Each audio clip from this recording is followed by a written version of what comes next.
Hello everybody, this is the Rabid Hedgehog, and this is my ride and review of the 2016 Harley-Davidson Roadster. The Harley-Davidson Roadster is based on the Sportster chassis.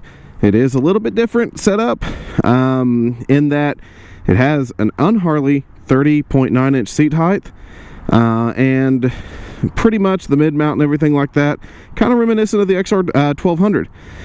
Looking around, the bike, it is a pretty good looking bike. The only thing I don't like about it is the breather on it. I don't like that off color. It should have just been straight black. I like the short shot mufflers though. I like the bobbed rear end there. Pretty good looking bike overall, for sure. Nice little bobbed front fender as well. So just kind of walking around it, pretty good looking.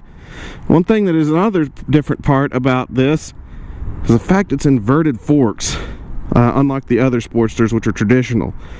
And also the emulsion shock system on the back, which is a screw type versus needing one of those giant wrenches, spanner wrenches basically. So pretty cool looking bike. Go ahead and hop up on it. Typical Harley-Davidson affair. You got your right side cutoff switch, start, hazard, right, and of course your information display, brights, horn, left. Go ahead and put it on start. This one does have a analog tachometer and a digital speedometer. It comes with trip odometers, clock, speedo, or excuse me, and surprisingly a digital tachometer as well. Let's go ahead and take off here. Got to get used to a Sportster again with the slammed handlebars, kind of like the iron.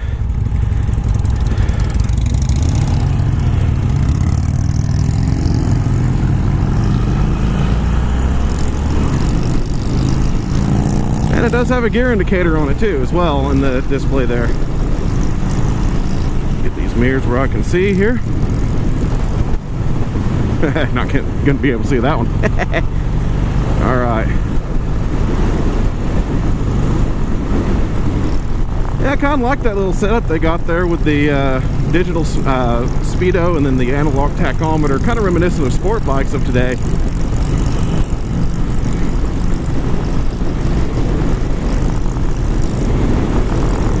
Now, being that this is a Sportster, I do have to say that I'm surprised on the torque of this bike. Like I said, it is about 78 foot-pounds of torque, and that's going to be in conjecture to like my Night Rod, which is, you know, 85, 83, 85, somewhere in there. So you got about a 7-pound difference. And of course, this bike weighs 568 pounds versus 666 pounds like the Night Rod.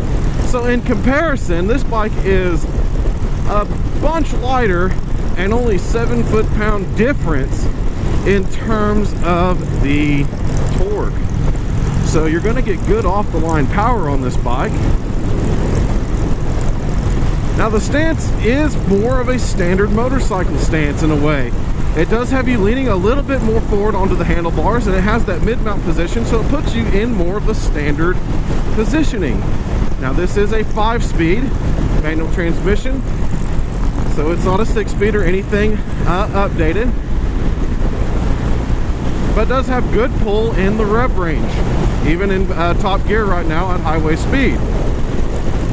The mirrors, being that they are on the slammed lower end handlebars, and I'm actually kind of happy about it, are much better in terms of their view, because they actually have them wider out than most of your Sportsters. Go ahead and check the engine. Whoa, we got lots of stuff going on here. There we go. Engine braking is like the Evo is always, pretty good. 1200 Evo is one of the most balanced engines of a Harley-Davidson. Gotta admit, this one does have a little bit more to it than the standard, for sure.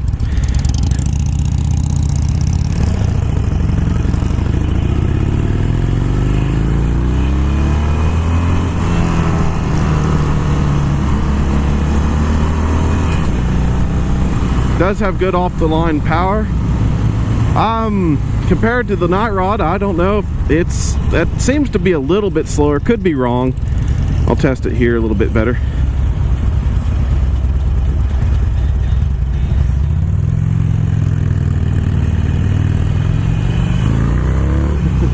It does have a good smooth takeoff. Messing with him a little bit. He's got to be with me.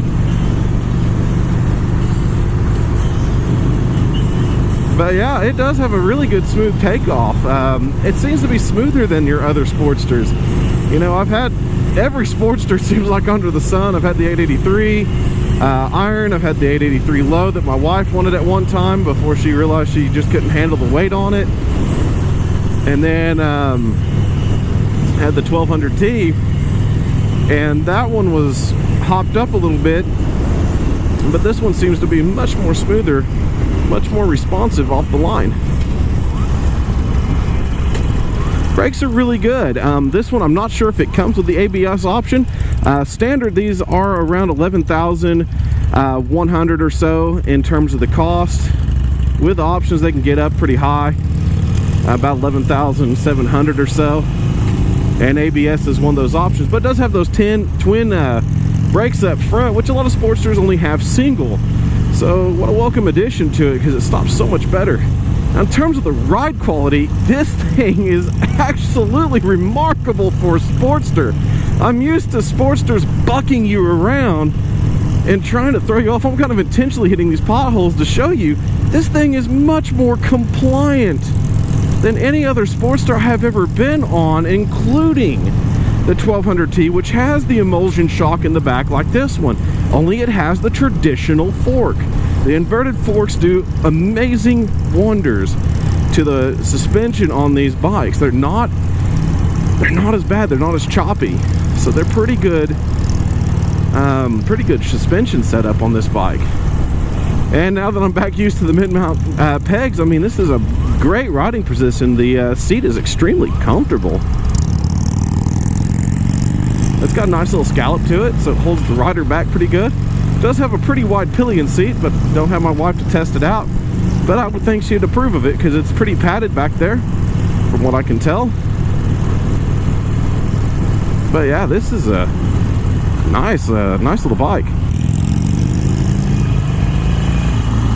Yeah, this thing gets off the line really good. I don't know, like I said, I don't know if it's quite as strong as the Night Rod. To me, I can drop that Night Rod pretty good and get it going in terms of getting the power going. But like I said, when it comes to the left and right indicators, it's actually not as far to press in anymore. They used to be pretty soft when you pressed them in, but this is pretty springy. It's just like in, out, like that. I mean, if you look, it's just a little bitty click and it goes. Kind of a different feel to them. But yeah, everything's really visible. Like I said, you can go through and you can see your trip odometers, regular odometer. Of course, like I said, kind of strange to have a digital tach. But I like how the gear indicator is actually up here and not a part of the digital tachometer like you get on the other Sportsters and other line of Harley-Davidsons. And of course, down here you got your left-right indicator, your bright, your neutral, and your oil. But yeah, pretty good little bike. It's very reminiscent of the XR1200. I mean, I wish I would have had a motovlog set up back when the XR1200 was still around and I could ride one. Because I did get to ride one back in the past. And forgot that was a double lane. But I did get to ride one back in the past, and it was a very good motorcycle. And this one is very reminiscent of it and very compliant. I mean, it's just very good. I mean, the Sportster chassis has always been one of compliance. You can get going on it, lean it in. Almost want to kick your knee out if you want to, but I can't, you know, go that fast. But this thing is a wonderful little Sportster. I'm kind of surprised, you know. I still wish they'd do something about the engine in terms of getting it a little bit more power, though. This bike, wow, dude, wow. This bike is really, really good, though. I mean, delivery really, I mean, it for some reason they seem to have isolated the vibes on this one a bit better too than the other Sportsters as well. So I'm impressed with that as well. So pretty dang overall good bike. Like I said, I just wish that it had a little bit more power because the chassis can handle it. Definitely, for sure. At any rate, though, this is the Rabid Hedgehog. If you have any more questions about the 2016 Harley-Davidson Roadster, just leave them in the comments below, and I'll be happy to get back with you. I'll put everything in the specs in terms of cost and all it has in the description below as well. Once again, I'm at Iron Nation Harley-Davidson, Edmond, Oklahoma, providing the test ride today, allowing me to take out this wonderful little bike that I will approve of. If you're going to go to Sportster, get the Roadster. Forget the other ones. You still get the good 3.3 gallon gas tank over the tiny ones on the 48 and the 72. You still get the 48 miles per gallon that these things can get combined, so you can even creep into the 50s, which I've done on the Sportster continually. I mean, it's a great overall bike. Keep the shiny side up, folks. We'll catch you on the next review.